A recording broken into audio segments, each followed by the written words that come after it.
Hello friends. आज हम पढ़ रहे हैं crop production and management class 8 का फर्स्ट चैप्टर। तो इस चैप्टर में हमको जानना बहुत कुछ है। वो जानने से पहले सबसे पहले ये प्रोडक्शन कौन करता है? हमारे फार्मर्स करते हैं। तो सबसे ज्यादा हमारे देश में हमारे फार्मर्स गरीब है। तो फार्मर्स गरीब होने का कारण ये है कि उनके पास प्रॉपर नॉलेज नहीं है। नॉलेज देने के लिए कोई डिपार्टमेंट नहीं है। तो इसीलिए यहाँ पे है तो भी वो कुछ कोई फील्ड में आता नहीं है। हमारे तो गांव में आज तक कोई ऑफिसर आया नहीं, कुछ बताया नहीं। तो ये लोग क्या है, इनको हमेशा किसी भी ऑफिस में गए तो पैसे दिए जाने चाहिए, पैसे नहीं दिए तो काम नहीं होते। अभी फॉर एग्जांपल मोटर नहीं चल रहा समझ लो, तो केबी को गए, केबी को गए तो वहां पे पैसे देने पड़ते, नहीं तो काम नहीं होता। पानी नहीं आता तो क्रॉप नहीं होता। तो लोग क्या है, अल्टरनेटिव ज्यादा कर रहे हैं, तो केमिकल्स ज्यादा स्प्रे कर रहे हैं। मतलब अल्टरनेटिव की तरफ जाके इसको पोल्यूशन ज्यादा कर रहे हैं इसके अंदर, तो पैसे कमाने के लिए। क्योंकि उनको मार्केट में प्राइस नहीं मिल रहा है। प्राइस नहीं मिलेगा तो क्या करेगा? कुछ ना कुछ तो जुगाड़ करना पड़ेगा। तो ये लोग क्या करते हैं, अपने प्रॉफिट के लिए, ज्यादा यील्ड आने के लिए ये क्या करते हैं, ऑर्गेनिक उगाने के बजाय केमिकल्स उगाते हैं। अगर ऑर्गेनिक उगाए, समझ लो अब टमाटर ऑर्गेनिक उगाए, टमाटर को 200 रुपए में किलो बोले तो कोई भी नहीं लेगा, क्योंकि मार्केट में 10 रुपए किलो मिल रहे हैं। तो इसीलिए क्या है, केमिकल्स ज्यादा से ज्यादा डाले जाने लगे हैं आजकल। तो लोगों को भी वही पसंद आता है, केमिकल खाना खा के जल्दी उनका सेहत भी खराब होता है। तो लोगों को मालूम नहीं हो रहा है कि किसकी तरफ जाना है। तो वो एक हो गया। तो एग्रीकल्चर करने के लिए तो बहुत सारे लोग होते हैं। पहले अपने को 8th क्लास में अपना अपना गोल सेटअप करके रखना है, तुमको आगे फ्यूचर में क्या बनने का है। अभी नहीं किया तो कभी नहीं हो सकता। क्योंकि अभी बहुत सारे बच्चे 6th क्लास से डिसाइड करते हैं, फाउंडेशन कोर्स लेते हैं, तब से वो अपनी जिंदगी में आगे क्या करने का है उसको डिसाइड करके रखते हैं। लेकिन तुम 10वीं के बाद करोगे, ये नहीं होगा। अभी 8th में है तो 8th का फर्स्ट चैप्टर चालू है। फर्स्ट में ही बिगिनिंग में तुमको जान लेना है कि क्या बनना है। फार्मर बनना है। फार्मर भी बन के बहुत सारे पैसे कमा सकते हैं। हम लास्ट में देखेंगे कितने पैसे कमा सकते हैं फार्मर बन के। तो ये क्रॉप प्रोडक्शन एंड मैनेजमेंट है, तो इसे चालू करते हैं हम। तो क्रॉप प्रोडक्शन एंड मैनेजमेंट ये चैप्टर पढ़ने के लिए सबसे पहले क्या चाहिए तुमको? खेती चाहिए। पहले सबसे पहले एक अच्छा वाला खेत कब्जा कर लो किसी का, क्योंकि ये गवर्नमेंट जॉब करके खरीद तो नहीं सकते आजकल हम। खेत बहुत महंगे हो चुके हैं। तो इसके लिए 2 नंबर का धंधा करना पड़ेगा। ऐसा काम नहीं करना। हम अच्छे से ईमानदारी से पैसे कमा के खेत जब भी लेंगे, तो ये क्रॉप प्रोडक्शन करने के लिए खेत चाहिए। तो खेत लिए, अब खेत लेने के बाद इसके अंदर सॉइल कैसा है, इसके अंदर के सारे पत्थर वगैरह हटाने हैं, हटा के इसको प्रिपेयर करना है। तो सॉइल प्रिपरेशन करना है। सॉइल प्रिपरेशन का मतलब क्या होता है? सॉइल प्रिपरेशन का मतलब ये होता है, ये खेत के अंदर हमको कोई अच्छा मैन्योर डालना है। उसके बाद इसको हम क्या करना है, ट्रैक्टर लेके हमको इसको लूज करना है। Losing the soil. लूजिंग मतलब क्या होता है, जब भी सॉइल जो है हार्वेस्टिंग के बाद हार्ड हो जाता है, घट हो जाता है, उसको क्या है, ब्रेक डाउन करना है। ब्रेक डाउन करना है मतलब ट्रैक्टर चलाना है उसके अंदर। जब भी ट्रैक्टर के हो लगा के हम चलाएंगे उसके पीछे, तो क्या होगा, सॉइल के क्रम्स आएंगे। सॉइल क्रम्स जब भी आएंगे तो उनके अंदर के बैक्टीरिया जो भी होते हैं वो सब सॉइल को एक्सपोज होंगे। तो धूप के, जब धूप होता है, स्ट्रांग धूप होता है, उस टाइम पे हमको ये करना है। तो ये सॉइल क्रम्स आते हैं जिसको ढेकड़ा बोलते हैं। तो उनको, उनके अंदर से जो है कीड़े जो है मरेंगे। कुछ बुरे कीड़े मरेंगे, लेकिन हमारे लिए कुछ अच्छे भी कीड़े होते हैं। जैसे राइजोबियम है, साइनोबैक्टीरिया है, ब्लू ग्रीन algae है। ये सभी हमारे लिए अच्छे वाले हैं, क्रॉप को नाइट्रोजन फिक्सेशन करने में मदद भी करते हैं। तो ये समर के टाइम में किए हम। बाद में क्या है, रेन का वेट करना है। रेन आएगा तो रेन का वेट करना है। जब भी बारिश आएगा तो ये सारे सॉइल क्रम्स क्या है, फूटेंगे, फूट के लेवल बनेगा। तो लेवल बनने के बाद हमारा एक बेड रेडी हो गया। तो अब क्या है, जून का महीना आ गया, वहां पे बारिश होगा। बारिश होने के बाद जब खेत के अंदर हम क्या करेंगे, अब हमको कुछ ना कुछ लगाना है खेत के अंदर। तो एग्रीकल्चर करना है तो सीड चाहिए हमको। तो सीड चाहिए, सीड चाहिए तो प्रॉपर नॉलेज किसके भी पास नहीं है। तो नॉलेज नहीं है। बुक के अंदर क्या दिया गया, how to select the seed. तो सीड क्या है, एक बकेट लेना है, उसके अंदर सीड डालना है, पानी डालना है। तो दुकान को आप बकेट लेके थोड़ी जा सकते हो। तो अभी एक बकेट लेना है, इसके अंदर पानी डालना है, पानी डालने के बाद सीड्स डालना है। तो सीड्स डालोगे तो कुछ तैरेंगे ऊपर, कुछ नीचे सेटल हो जाएंगे। जो नीचे तैरेंगे वो वाले अच्छे हैं, ऊपर जो तैरेंगे वैसे वाले दुकान में नहीं लेना है तुमको, तो बकेट लेके जाना है हर दुकान को सीड खरीदने के लिए। तो ये है सिलेक्शन ऑफ सीड। लेकिन इसको छोड़ के भी अब हमारे साइंटिस्ट लोग बहुत सारा रिसर्च करते हैं, डिसीज रेसिस्टेंट वेराइटीज आ गए हैं, जैसे बहुत सारी चीजें हैं उसके अंदर, क्रायो प्रिजर्वेशन किए हुए सीड्स है। लेकिन ये क्रायो प्रिजर्वेशन होता क्या है हमको तो मालूम है, हमारा ही सोयाबीन लिए समझ लो, ये मार्केट में हम बेचते हैं आड़त में, वहां से लेते हैं पैक करके वही बेचते हैं, वो बेचे वही है क्या, उसके साथ कुछ ट्रीटमेंट किया गया हमको कुछ भी मालूम नहीं है। जो आदमी उसके साथ काम कर रहा है उसको प्रॉपर नॉलेज देना भी जरूरी है। तो यहाँ पे गवर्नमेंट फेल है, इनको कोई नॉलेज नहीं है कैसे इनको समझाना है। लेकिन इलेक्शन के टाइम में तो सब समझाते हैं, वो इसका मोदी का कुर्सी है, इसका फलाना ढिमकाना है, झाड़ू को मारो, इसको मारो, उसको मारो। वो वोटिंग के लिए बटन कौन सा दबाए, गांव के छोटे छोटे बच्चों को भी मालूम होता है।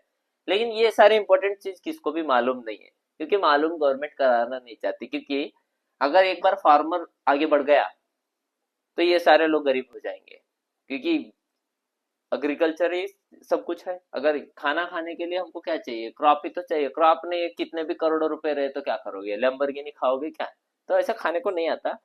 तो ये सीड्स जो है ऐसा सेलेक्ट किए, ऐसा दिया गया है हमको, इसीलिए ये पढ़ रहे हैं हम। तो जो तैरेंगे वो वेस्ट है, जो डूबेंगे, ज्यादा डूब रहे, समझ लो 10 सीड्स हाथ में लिए, 10 में से 8 अंदर डूब गए, ऊपर एक तैर रहे तो अच्छा है, 10 के 10 अंदर डूब गए तो दुकान वाला तुमको डुबाने को बैठा है, उस दुकान में लेना नहीं है। तो वो है हमारा सीड सिलेक्शन। अब सीड सिलेक्शन करने के बाद क्या है, खेत में आना है, खेत के अंदर आने के बाद सोइंग प्रोसेस करेंगे। आप सोइंग प्रोसेस मतलब क्या है, penetration of the seeds under the soil, मतलब सीड को अंदर घुसाने का जमीन के अंदर। कैसे कैसे घुसा सकते हैं, आजकल ट्रैक्टर आ गया है तो ट्रैक्टर से कर सकते हैं। पहले के जमाने में बैल लेके करते थे, तो बैल के सहायता से ये सोइंग करते थे। बैल से अच्छा होता है ट्रैक्टर को कंपेयर किया तो, क्योंकि ट्रैक्टर का वजन भी भारी होता है, इस वजह से ज्यादा डेप्थ में पेनिट्रेशन हो सकता है। नेचुरली होता है, आर्टिफिशियली होता है। तो आप देखो आपको क्या करना है, तो सोइंग द सीड्स किए, समझ लो हम यहाँ पे सीड्स को सो कर दिए। सो करने के बाद 5 से 6 दिन के अंदर धीरे धीरे वो स्प्राउटिंग आउट होगा, इसके अंदर शूट सिस्टम बनेगा और रूट सिस्टम शूट सिस्टम दोनों आएगा। तो धीरे धीरे हमको छोटे छोटे क्रॉप्स दिखने लगते हैं। अब हमको जानना है डेफिनेशन का, क्रॉप का क्या है। डेफिनेशन क्या होता है, अगर एक खेत में सेम टाइप के बहुत सारे प्लांट्स है, सेम टाइप के होना, अब सोयाबीन लगाए सब सोयाबीन रहना, सब सोयाबीन लगाए, इधर आगे बाजू आजू बाजू गन्ना नहीं रहना, सभी सोयाबीन रहना या फिर सभी तुअर रहना, सभी एक ही रहना। अगर सारे झाड़ एक ही थे, सारे झाड़ यहाँ पे दोस्त थे, सारे झाड़ अच्छे अपने अपने फ्रेंड्स है, तो उसे क्या बोलेंगे हम, क्रॉप बोलेंगे। मतलब same kind of crop cultivated in a large area, ये लार्ज एरिया है, यहाँ पे सेम है, ये सेम में लिखो, इसे सेम में मत लिखो। तो this is the same kind of crops cultivated in a large area is called as crop. Crop समझ में आया तुमको, अब हमको ये यहाँ तक समझ में आया। तो क्रॉप समझने के बाद अब दो टाइप है, रबी क्रॉप है, खरीफ क्रॉप है। अब रबी क्रॉप खरीफ क्रॉप बहुत सारे बच्चों को कंफ्यूजन होता है, पिछले साल भी जब हम देखे कुछ बच्चों को कंफ्यूजन था एग्जाम में, तो कंफ्यूजन दूर करने की कोशिश करते हैं। तो खरीफ क्रॉप है, खरीफ क्रॉप कब होता है, रेनी सीजन में होता है, रेनी सीजन में जब भी बारिश आता है, जून वगैरह में चालू होता है, तब खरीफ क्रॉप को ये करा जाता है, ग्रो करा जाता है। खरीफ क्रॉप कौन से है, कमेंट सेक्शन में लिखना चालू करो तुम। और रबी क्रॉप्स होते हैं, रबी क्रॉप्स भी ये जवारी होता है, इसके बाद वो पीस होते हैं, बटाने होते हैं, उसके बाद चना होता है, ये सब रबी में याद करते हैं। ये कब होते हैं, विंटर में। विंटर में ठंडी लगती है हमको, तो विंटर में ठंडी लगने से हम हाथ को रब करते हैं। रबी मतलब रबी याद रखना, हाथ को रब करने का रबी, ये ठंडी में आता है। क्रॉप्स कौन से कमेंट सेक्शन में लिखो। तो ये रबी है, खरीफ है, तो याद रखना जरूरी है कौन से क्रॉप, ये एग्जाम में आता है, इंपॉर्टेंट है। तो उसके बाद अब हम क्या किए, सोइंग किए। सोइंग करने के बाद धीरे धीरे हमारे क्रॉप जो है उगने लगे हैं धीरे धीरे। उसके साथ साथ अनवांटेड प्लांट्स भी उगेंगे। अनवांटेड प्लांट्स को हम क्या बोलेंगे, वीड्स बोलेंगे, ये है हमारे दुश्मन। अब वीड्स को बचाने के लिए हमारे पास क्या क्या है, हम हाथ से उखाड़ सकते हैं बैठ बैठ के, काम धंधा नहीं है तो। अब खेत में क्या करेगा आदमी, हाथ से उखाड़ेगा, गरीब आदमी है, उसके पास 1-2 एकड़ खेत है तो दूसरों लोगों को लगा भी नहीं सकता क्योंकि उसको देने को पैसे भी नहीं है। तो ये वीड्स है। तो वीड्स निकालने के लिए हैंड पिकिंग मेथड है। उसके बाद खुरपी यूज कर सकते हैं। उसके बाद हम दूसरे मेथड्स में अगर जाए तो हम केमिकल्स यूज कर सकते हैं, वीडीसाइड्स यूज करते हैं। वीडीसाइड्स, ये वीडीसाइड्स क्या होते हैं? केमिकल्स होते हैं। ये इसको स्प्रे करने से क्या है, दूसरे साइड इफेक्ट्स भी होते हैं, क्रॉप को भी इफेक्ट करेगा अल्टीमेटली, लेकिन लोग बोलते हैं कि कुछ भी नहीं होता। तो बोलते रहते हैं उनको गिराक करने का है, उनको अपना धंधा चलाने का है, तो इससे कुछ भी नहीं होगा बोलते। तो ये वीड्स है, ये वीडीसाइड्स वीड्स को मारेंगे। इससे छोड़ के अब तुम हर्बिसाइड्स भी यूज कर सकते हो, लेकिन डिपेंड करता है कि तुम्हारी एरिया में अवेलेबल क्या क्या है उसके ऊपर। तो ये वीडीसाइड से हम वीड्स को निकाल दिए। अब वीड्स निकाल दिए, वीड्स निकालने से क्या होगा? वीड्स रहे तो क्या होगा? जो भी प्लांट है, समझ लो यहाँ पे मेरा एक प्लांट है, इसके बाजू में एक वीड आया है, मतलब ये जो सॉइल के अंदर जो भी न्यूट्रिएंट्स है ये दोनों लेंगे। इधर एक वीड है, इधर एक वीड है, ये थोड़ा ले लिया, ये थोड़ा ले लिया, ये गरीब बनेगा, यहाँ पे सूखा बनेगा। तो इस ये दोनों को अगर हटा दिया तो पूरा 100% एनर्जी इसको मिलेगा, तो ये ग्रो होगा, डेवलप होगा। इसीलिए वीड्स को निकालना जरूरी है। केमिकल्स अवॉइड करने हैं, ज्यादा से ज्यादा ऑर्गेनिक चीजों की तरफ तुमको जाना है। नेक्स्ट है हमारे पास है अभी हम जब भी इसके अंदर से वीड निकाले तो इनको ताकत देने के लिए, बूस्ट करने के लिए हमारे पास नेक्स्ट है मैन्योर एंड फर्टिलाइजर। तो इसका डिफरेंसेस पूछा जाता है एग्जाम के अंदर। मैन्योर क्या होता है? मैन्योर वो होता है जो काउडंग वगैरह, मतलब गाय का गोबर है, भैंस का गोबर है, उन सबको सड़ा के, पत्ते है, ये ऑर्गेनिक चीजें जो भी झाड़ से जिंदा हुए चीजें मरने के बाद जो भी बचती है, झाड़ के पत्ते, वेजिटेबल के पील से, ये सबको सड़ा के गोबर बना जाता है, उन्हें मैन्योर बोलते हैं। तो ये मैन्योर खेत में डाल सकते हैं, ये भी अच्छा है। फर्टिलाइजर डायरेक्ट दुकान में मिलते हैं, डीएपी हो गया, यूरिया हो गया, ये सारे क्या है दुकान में मिलते हैं, उन्हें बोलेंगे हम फर्टिलाइजर। तो फर्टिलाइजर जो है ये बुरे होते हैं हमारे लैंड के लिए या फिर खेत के लिए, लेकिन हमको ये फास्ट रिजल्ट चाहिए तो ये डालते हैं, मैन्योर नहीं डालते, क्योंकि गवर्नमेंट भी इसको अलाउ करता है डालो, लेकिन उसको खा के वो भी एक दिन मरेंगे। अब क्या है, लाइफ स्पैन आदमी का कम हो गया है क्योंकि ये केमिकल ज्यादा खा रहा है। केमिकल खाने की वजह से क्या होता है, लाइफ स्पैन कम होता है। पहले के पूर्वज हमारे 100 साल जीते थे, अब 80 साल जी रहे। अब हम क्या है 60 साल जिएंगे, जिएंगे कि नहीं जिएंगे नहीं मालूम, लेकिन बोला जाता है जिएंगे। आगे वाले 50 जिएंगे। ऐसे केमिकल खाते खाते इनके डीएनए के अंदर क्या है, म्यूटेशंस आएंगे, और डीएनए के अंदर क्या है, वीकनेस भी आते जाएगा। तो उससे क्या है, बच्चे जो है बहुत ज्यादा वीक होंगे। तो वीक होने के बाद आगे आगे बहुत साल बाद 30 साल जिएंगे, उसके बाद 20 साल जिएंगे, आगे उसके तो आगे और बच्चा ऐसा पैदा होगा, इधर पैदा होने के बाद इधर जलाने का सुला के, इधर क्रैडल सेरेमनी, इधर फ्यूनरल सेरेमनी करना पड़ेगा। तो इसको हमको हटाना है। केमिकल्स जल्दी से जल्दी अवॉइड करो, क्योंकि हम क्या है अब खा रहे, कुछ भी नहीं हो रहा समझ के हम इसको अवॉइड कर रहे हैं, लेकिन ये जब होगा तब कुछ भी नहीं कर सकते। समझ में, कोरोना हुआ था, क्या किए? कुछ भी नहीं किए, घर में घुसा के सबको मार मार के घुसाया। ऐसा ये भी आएगा तब बीमारी, तब गवर्नमेंट कुछ नहीं कर सकता, चुप सबको डिस्ट्रॉय कर देगा। तो इसको, इसके लिए हमको पहले ही सतर्क रहना जरूरी है। तो हमको क्या करना है, मैन्योर ज्यादा से ज्यादा यूज करना है, फर्टिलाइजर्स का यूज कम से कम करना है। उसके बाद हमको इम्पोर्टेंट सा है इरिगेशन।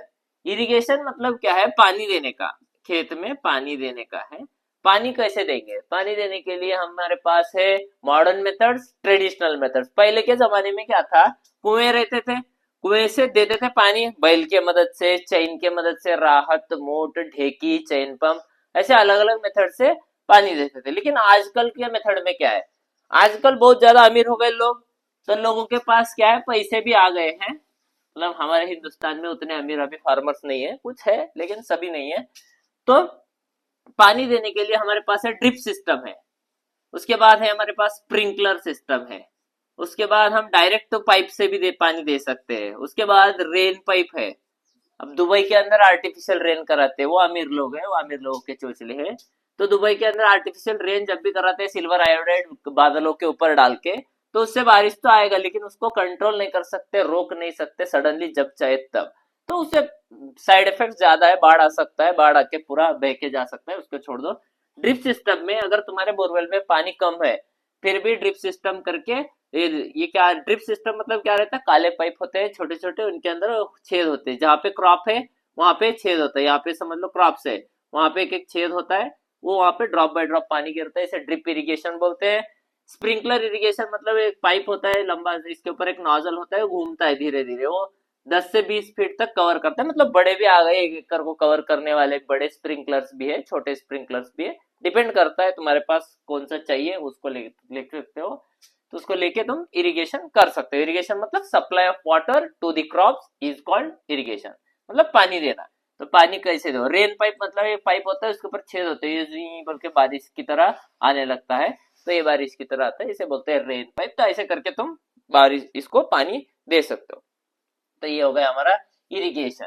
तो इरिगेशन हम किए, सोइंग किए, सब किए, अभी हमारा क्रॉप अच्छे से उग रहा है, उग रहा है। तब अब हमको क्या करना है, अभी अब फिर से वीड्स आएंगे, वीड्स आएंगे तो वीडसाइड्स मारना है, केमिकल्स मारना है, ऑलरेडी जो मैं बताया उससे वीड्स को तुमको निकालना है।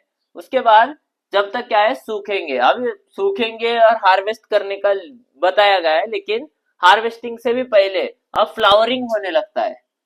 फ्लावरिंग होते वक्त यहाँ पे भी फर्टिलाइजर्स, हमारे पास कुछ केमिकल्स मिलते हैं, जैसे ग्रोथ प्रमोटर्स होते हैं, वो ग्रोथ प्रमोटर्स को डाल के ज्यादा फूल आने के लिए दवाई मारते हैं हम। तो फूल मारने से ज्यादा दवाई आती है, दवाई आने से क्या होता है, कुछ दवाइयां ऐसी होती है फूल के ऊपर कीड़ों को बैठने नहीं देती, कीड़े को बैठने नहीं दिया तो वो क्रॉस पॉलिनेशन नहीं होगा, क्रॉस पॉलिनेशन नहीं होगा तो अल्टीमेटली प्रोड्यूस भी कम होगा। तो केमिकल्स को अवॉइड करना है, जितना हो सके उतना हमको नेचुरली जाना है। तो अभी मेरे पास एक मेथड है ऐसा जिससे आप पॉलिनेशन को बढ़ा सकते हैं। जैसे तुम्हारा खेत है, ये खेत के बीच बीच में साइड में तुमको हनी बीज के हाइव करना है, एपीकल्चर चालू करना है। इससे क्या होगा, ये बीच में किधर तो पानी का भी एक सोर्स रखना है, ये साइड में नहीं तो ये साइड में, जो बीज होंगे वो पानी के लिए जाएंगे, जाते आते वो रास्ते में क्या करेंगे, पॉलिनेशन भी करेंगे। तो ये मेथड तुम अप्लाई कर सकते हो, इजी है और इससे रिजल्ट भी अच्छा आता है। तो ये है हमारा पॉलिनेशन हो गया। उसके बाद हमारे पास है हार्वेस्टिंग। हार्वेस्टिंग मतलब क्या है, अभी तक क्रॉप उगाए उसको निकालना है। निकालने के लिए क्या है, तुम पहले के जमाने में क्या करते थे, उसको काट के एक ग्राउंड में डाल के लकड़ी लेके मार मार के उसके अंदर से सीड से चाफ को सेपरेट किया जाता था। तो अभी क्या है, पावर टिलर आ गया है, कंबाइन मशीन आ गया है, ये सारे मशीन आने से, थ्रेशर है, ये सारे मशीन क्या है इजीली कर देते हैं हार्वेस्टिंग। तो हार्वेस्टिंग करते हैं मशीन से। तो कंबाइन मशीन क्या होता है, मशीन आप खेत के अंदर छोड़ दो, ऐसे जाके जाके जाके 1 घंटे में पूरा खेत को काट देगा, हार्वेस्टिंग कर देगा, रिमूव रिमूव करेगा सीड्स को चाप से, तो इसे हार्वेस्टिंग बोलते हैं। तो हार्वेस्टिंग किए, इंपॉर्टेंट वो नहीं है, हार्वेस्टिंग के बाद इंपॉर्टेंट क्या है, स्टोरेज भी इंपॉर्टेंट नहीं है, सन ड्राइंग इंपॉर्टेंट है। सन ड्राई करना है उनको, अगर सन के अंदर में ड्राई नहीं किए तो फंगस लगेगा, एक फंगस लग गया तो सभी खराब हो जाएगा। तो इसीलिए हमको सन ड्राई करना जरूरी है।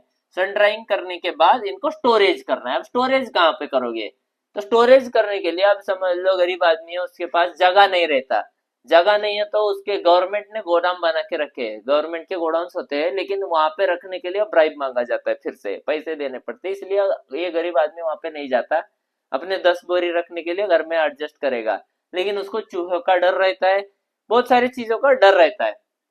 तो ये क्या करते हैं, घर के अंदर ऐसा रखना है, इनको पेलेट्स बनाए, नीचे एक टेबल के जैसे छोटा टेबल बनाना है स्टैंड, उसके ऊपर बोरी के ऊपर बोरी रखना है। बोरी कौन सा लेना है, गन्नी बैग लेना है, जूट बैग लेना है, मतलब वो गलता नहीं पोता बोलते वो वाला लेना है, क्योंकि उसके अंदर होल्स होते हैं, छेद होते हैं।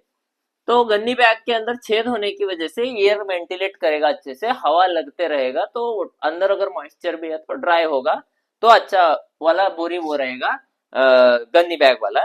तो ये हमको करना है, यहाँ पे स्टोरेज करने के लिए एक ऊपर लगा के रख सकते हैं। लेकिन यहाँ पे पहले के जमाने में लोग इनको कीड़ों से बचाने के लिए क्या क्या करते थे, पहले के जमाने के लोग करते थे, ऐश डालते थे, राख बोरी के अंदर डाल के भर के रखते थे। उसके बाद कुछ लोग नीम के पत्ते डालते थे, कुछ लोग लाल मिर्ची डालते थे, अलग अलग चीजें डालते थे, उनका उनका जुगाड़ था तब का।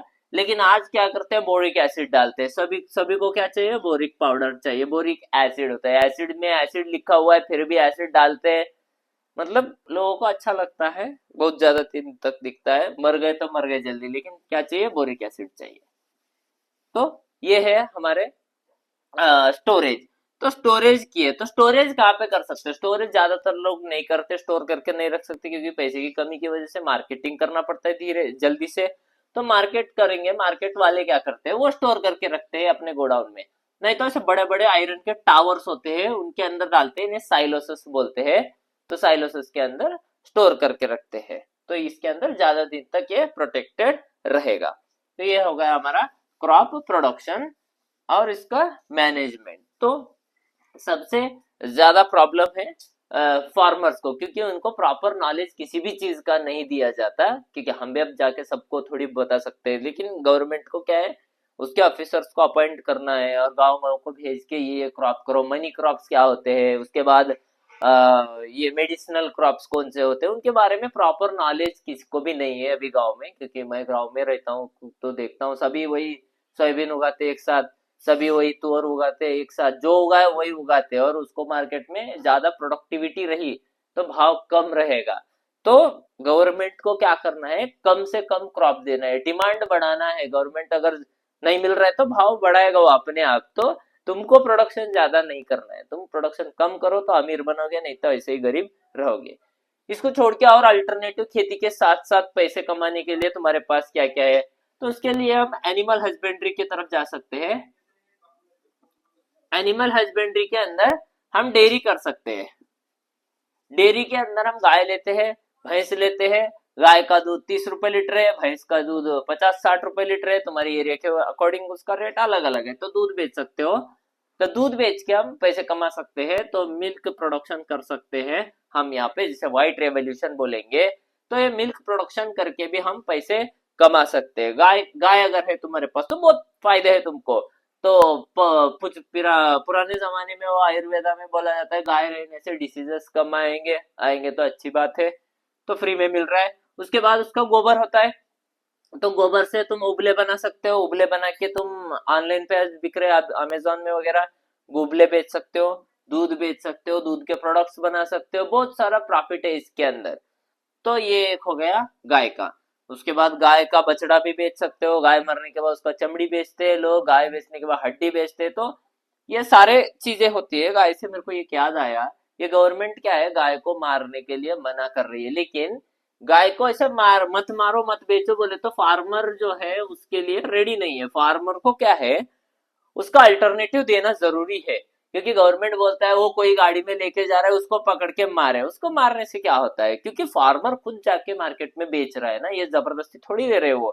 तो गांव के अंदर ऐसे ऐसे स्टॉल्स बनाना है, एक एजेंट बनाना है कि उसके प्रोडक्ट्स को, गोबर को ले सके। गाय का, गाय दूध नहीं देगा तो गोबर तो देगा ना, गोबर से उबले बना सकते हो, उसके अलग अलग सामग्रियां बना सकते हो, उसको सोर्स देना है, तब वो गाय को नहीं बेचेगा। तो ये कॉमन सेंस नहीं है उनके पास, तो इनको बढ़ना है अपनी तरफ। तो बेचेगा नहीं तो कैसे होगा, तो कोई भी लेगा नहीं, लेगा नहीं तो प्रॉब्लम ही क्रिएट नहीं होगा। प्रॉब्लम खुद क्रिएट करके खुद ये करते हैं, ऐसा करना नहीं है। तो इसका अल्टरनेटिव है, बहुत इजी है, तो ये हो जाएगा।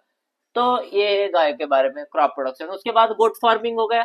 अब गोट फार्मिंग में क्या है, हम बकरे को पालन कर सकते हैं। बकरी जो है एक बार 3 बच्चे देगी, साल में 2 बार, मतलब एक साल में 6 बच्चे हो गए। फिर उसकी अम्मी भी एक रहती है, मतलब ये बहुत सारा प्रॉफिट देगा बिजनेस हमको।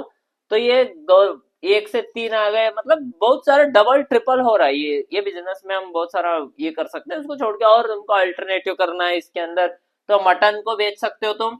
मटन बेचना है तो तुमको इसको काट काट के बॉक्स में अंदर फिक्स, ये फ्लैश डाल के पैकेजिंग करके भी बेच सकते हो। तो अलग अलग बिजनेस है, गोट फार्मिंग में भी डबल फायदा है। उसके बाद हमारे पास है एपीकल्चर। तो एपीकल्चर के अंदर हमारे पास है, तो एपीकल्चर के अंदर हम हनी बी से हनी एक्सट्रैक्ट कर सकते हैं। हनी एक्सट्रैक्ट करने के बाद हनी तो बेच सकते हैं, उसके बाद बी वैक्स बेच सकते हैं। वैक्स से साबुन बन सकता है, कैंडल बन सकता है, बहुत सारी चीजें बन सकती है। तो बी वैक्स है, ये सब साइड बिजनेस हो गए। इससे इससे इंपॉर्टेंट क्या है, बी का स्टिंग बेच सकते हैं। स्टिंग मतलब उसका जहर जो होता है, उसको आयुर्वेद इसमें मेडिसिन में यूज करा जाता है, कैंसर के ट्रीटमेंट में वगैरह, वो भी इंपॉर्टेंट है, बहुत महंगा बिकता है वो, उसका भी प्रोडक्शन कर सकते हैं। तो ये सारे साइड में इनकम करने के चीजें हैं। अगर समझ लो तुम्हारा खेत 2 एकड़ है, इधर बॉक्सेस लगा दो एपीकल्चर के, ऐसे ऐसे बॉक्सेस लगा दो, ये बोलना आसान है लेकिन ये करना बहुत मुश्किल है। ये बॉक्स लेने के लिए वो ऑफिस को जाना पड़ेगा, वो ऑफिस वाला उसको इन्फॉर्मेशन नहीं देगा, इन्फॉर्मेशन देगा तो उसको पैसे खिलाने पड़ेंगे। तो इसीलिए हमारे फार्मर्स ये सब चीजें नहीं करते, क्योंकि इनका नॉलेज नहीं है किसी के भी पास, प्रॉपर नॉलेज होने की वजह से, क्योंकि गवर्नमेंट वाले देना नहीं चाहते। अगर दिया तो ये अमीर होंगे, या अमीर होंगे तो उनको अच्छा नहीं लगता। तो ये सारी चीजें हैं हमारे हिंदुस्तान में, तो ये सारी चीजें हमको कम करनी है। तो ये एपीकल्चर हो गया। एपीकल्चर के बाद सीरीकल्चर है। सीरीकल्चर के अंदर हम सिल्क का प्रोडक्शन कर सकते हैं बॉम्बेक्स मोरी से। मलबरी प्लांट्स लगा सकते हो, मलबरी प्लांट्स खाएंगे फिर सिल्क बनाएंगे, ये सिल्क के ककून्स बनाएंगे, उसका लाइफ साइकिल होगा, उससे सिल्क के साड़ियां बनाएंगे। आजकल मार्केट में बहुत महंगे मिलते हैं, 10,000, 12,000, 15,000, 1-1 लाख तक के भी साड़ियां मिलती है सिल्क के ओरिजिनल क्वालिटी में। तो सीरीकल्चर हो गया, एपीकल्चर हो गया। उसके बाद इसको छोड़ के भी हम बहुत सारे ऐसे नॉर्मल से एग्रीकल्चर टेक्निक्स यूज कर सकते हैं, जिसके अंदर हम आयुर्वेदिक प्लांट्स को उगा सकते हैं, जैसे एलोवेरा है। उसके बाद ये स्टीविया है, स्टीविया से शुगरलेस लोगों के लिए शुगर बनाया जाता है। उसके बाद बहुत सारी चीजें ऐसे आयुर्वेदिक भी होती है जिनको हम प्रोडक्शन करके पैसे कमा सकते हैं। तो पैसे कमा के हम ज्यादा से ज्यादा प्रॉफिट ले सकते हैं। तो हमारे को प्रोडक्शन क्यों करना है? मार्केटिंग करने के लिए। मार्केटिंग करना है तो हमको ज्यादा से ज्यादा मार्केट पैसे आना जरूरी है। तो कुछ फार्मर्स होते हैं, अगर टमाटर का भाव गिर गया, समझ लो 2 से 3 रुपए का आ गया, तो फेंक के आते हैं। फेंकना नहीं है, उसको लेना है, उसका प्यूरी बनाना है, उसको क्रश करके उसका सॉस बना सकते हैं, केचप बना सकते हैं। ये फायदे का बिजनेस है। उसके अंदर प्रिजर्वेटिव केमिकल डालो। टमाटर 2 रुपए को क्यों आ गए? क्योंकि इसका भाव कम है। कम है तो लोग खाएंगे नहीं, तो इसके अंदर तुम प्रिजर्व करके केमिकल्स डाल के प्रिजर्व करो, बाद में अपने आप खाएंगे ये ससुरे। पिज्जा के ऊपर डाल के खाएंगे, बहुत मजा आएगा इनको। केमिकल खिलाओ, दबा के खाएंगे और जल्दी जाएंगे। तो ये ऐसी चीजें होती है। हमको क्या है, ऑर्गेनिक की तरफ जाना है, ऑर्गेनिक खेती करना है और हमारे हेल्थ को देखना है। खुद के खेत के अंदर अगर खुद का है तो खुद के लिए जो उगा रहे वो तो ऑर्गेनिक उगाओ। तो हमको ये सब करके बहुत सारा प्रॉफिट होगा। और ये चैप्टर भी बहुत ज्यादा इम्पोर्टेंट है, इंफॉर्मेटिव है। अगर तुमको अच्छा लगा तो लाइक करिए और शेयर सब्सक्राइब करिए। Thank you. तो अभी मैं खेत में आया हूँ। यहाँ पे हम एक मेथड देख सकते हैं इसका, जिससे हम वीड्स को रिमूव करेंगे। तो वीड्स जो है ग्रो होंगे, तो उनको ग्रो होने के लिए सनलाइट वगैरह चाहिए। तो सनलाइट यहाँ पे नहीं मिलेगा। ये प्लास्टिक अगर हम डालें तो इसको बोलते हैं मल्चिंग। तो मल्चिंग करने से क्या होता है, ये जो इसके नीचे जो भी, अब ये हमारा क्रॉप है, ये अब वाटरमेलन है, ये वाटरमेलन का क्रॉप है, इसके आजू बाजू में कोई भी वीड अभी ग्रो नहीं होगा, क्योंकि यहाँ पे ये कैरी बैग होने की वजह से, मल्च होने की वजह से इसको प्रॉपर सनलाइट नहीं मिलेगा वीड्स को, और वो वीड्स डेवलप नहीं होंगे। तो फोटोसिंथेसिस होना उनमें भी ज़रूरी है। तो sunlight is necessary for them, that's why वो ग्रो नहीं होते। उसको छोड़ के, और जब हम पेस्टिसाइड्स की बात करते हैं तो पेस्ट मतलब कीड़ों को मारने के लिए हमारे पास बहुत सारे अल्टरनेटिव तरीके भी है। ऐसा वाला पैड्स मिलते हैं जिसके ऊपर ग्लू होता है, जो कीड़े इसके ऊपर चिपक के मर जाते हैं। यहाँ पे देखो, मैं तुमको दिखाने की कोशिश करता हूँ। ऐसे ट्रैप्स होते हैं जिनके ऊपर कीड़े चिपक के मर जाते हैं। ऐसे खेत में लगाए हुए बहुत सारे देख सकते हो, जगह जगह पे इनके ऊपर कीड़े चिपक के मर जाते हैं। तो हमको ज़्यादा से ज़्यादा फ़ायदा होगा, केमिकल्स को डालने की ज़रूरत नहीं है। इसके ऊपर देखो कितने छोटे छोटे कीड़े चिपक गए हैं मर के। तो ये, और इसके अंदर होता है इरिगेशन के लिए ड्रिप इरिगेशन। जो ड्रिप इरिगेशन मैं बताया था उसके लिए ये पाइप होता है, ये पाइप है ड्रिप इरिगेशन का। इसके अंदर यहाँ पे छेद दिख रहा होगा आपको, यहाँ पे 2 छेद है। यहाँ पे प्लांट है, प्लांट के पास ये पानी गिरेगा। तो अभी देखो यहाँ पे गीला है, मिट्टी यहाँ पे गीली है। तो ये क्या है, क्रॉप को उगने के लिए, ग्रो होने के लिए मदद करती है। तो ये ड्रिप इरिगेशन है, ये मल्चिंग है।